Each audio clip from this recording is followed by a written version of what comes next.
Assalamualaikum warahmatullahi wabarakatuh. Di sini saya akan mempresentasikan tentang observasi dan eksplorasi perusahaan rintisan di bidang teknologi dan non-teknologi. Perkenalkan, nama saya Triutari dari D4 Teknologi Laboratorium Medis Politeknik Asia Pontianak. Perusahaan rintisan di bidang teknologi. Yang pertama itu ada Shopee, di mana Shopee adalah situs elektronik komersial yang berkantor pusat di Singapura yang dimiliki oleh Sea Limited, sebelumnya dikenal dengan nama Garena. Yang didirikan pada tahun 2009 oleh Forrest Li, Shopee pertama kali diluncurkan di Singapura pada tahun 2015 dan sejak itu memperluas jangkauannya ke Malaysia, Thailand, Taiwan, Indonesia, Vietnam, dan Filipina. Mulai tahun 2019, Shopee juga sudah aktif di negara Brazil, menjadikannya negara pertama di Amerika Selatan dan luar Asia yang dikunjungi Shopee. Shopee sendiri dipimpin oleh Chris Feng, mantan karyawan Rocket Internet yang pernah memimpin Zalora dan Lazada. Sejarah Shopee, pada tahun 2015, Shopee pertama kali diluncurkan di Singapura. Shopee pertama kali meluncur sebagai marketplace consumer to consumer atau C2C. Namun kini mereka telah beralih ke mode hybrid C2C dan business to consumer atau B2C semenjak meluncurkan Shopee Mall yang merupakan platform toko daring untuk brand ternama. Pada tahun 2017, platform ini mencatat 80 juta unduhan aplikasi dengan lebih dari 4 juta penjual dan lebih dari 180 juta produk aktif.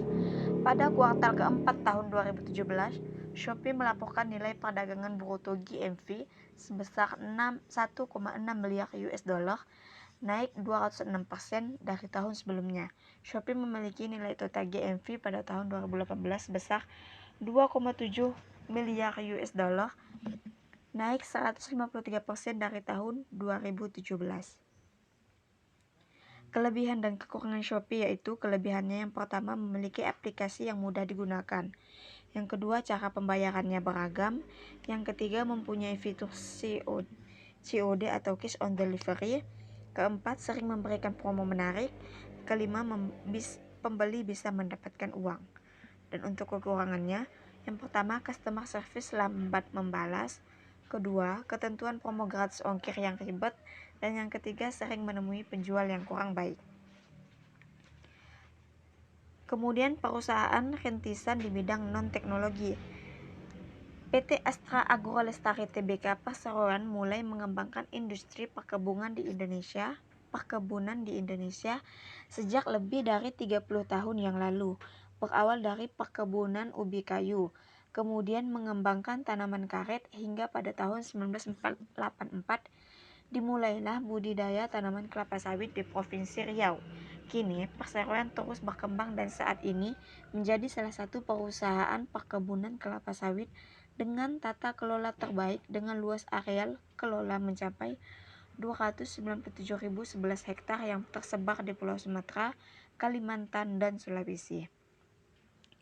Dalam mengelola perkebunan kelapa sawit sejak awal berdirinya, perseroan telah membangun kerjasama dengan masyarakat dalam bentuk kemitraan inti plasma dan IGA, Income Generating Activity, atau kegiatan peningkatan ekonomi masyarakat baik melalui budidaya sawit maupun non-sawit.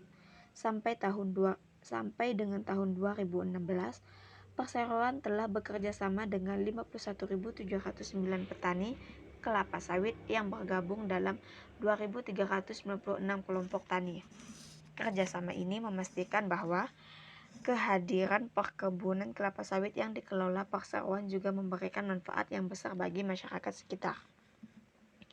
Seiring dengan pertumbuhan usaha perseroan, pada tahun 1997, perseroan melakukan penawaran saham perdana, Initial Public Offering, di Bursa Efek Indonesia, saat itu Bursa Efek Jakarta dan Bursa Efek Surabaya.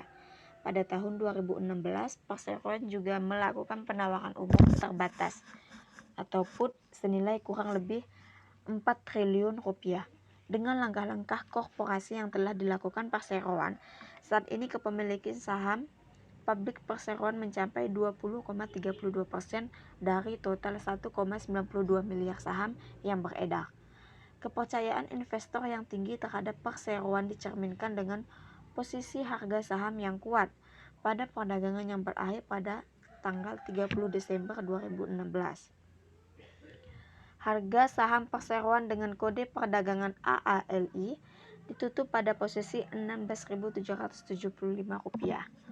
Untuk menjaga keberlangsungan usaha, selain mengelola lahan perkebunan kelapa sawit, perseroan juga mengembangkan industri hilir yang terkait. Perseroan telah mengoperasikan pabrik pengolahan minyak sawit refinery di Kabupaten Mamuju Utara, Provinsi Sulawesi Barat, dan di Dumai, Provinsi Riau. Produk minyak sawit olahan dalam bentuk olein, stearin, dan PFAD ini untuk memenuhi permintaan pasar ekspor antara lain dari Tiongkok dan Filipina. Mulai dari 2016, perseroan juga telah mengoperasikan blending plant atau pabrik pencampuran pupuk di Kabupaten Donggala, Provinsi Sulawesi Tengah. Selain itu, perseroan juga mulai mengembangkan usaha integrasi sawit sapi. Menghadapi tantangan di masa mendatang, perseroan memfokuskan strategi usaha pada upaya peningkatan produktivitas, meningkatkan efisiensi di semua lini, serta diverifikasi usaha pada sektor-sektor prospektif yang terkait dengan usaha inti di bidang perkebunan kelapa sawit. Sekian dari saya dan terima kasih.